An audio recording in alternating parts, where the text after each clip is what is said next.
Everybody, welcome to my YouTube channel. My name is Shields McEwen, and you are watching Carolina Custom Homes with Shields.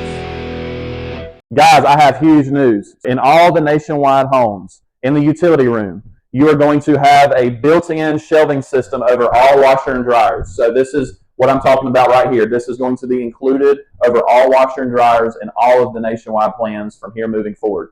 While we're in here, I wanted to show you a few things. You are seeing the utility room sink in a base cabinet. You will notice when you come see me here at our location in Burlington that this also has cultured marble in lieu of formica as far as the countertop there.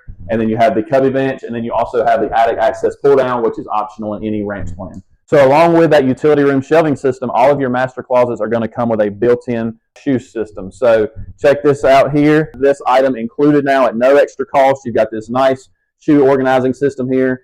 So remember, this along with the utility room shelving system are now both included options in all of the nationwide plans, Novel Series and Heartland Series.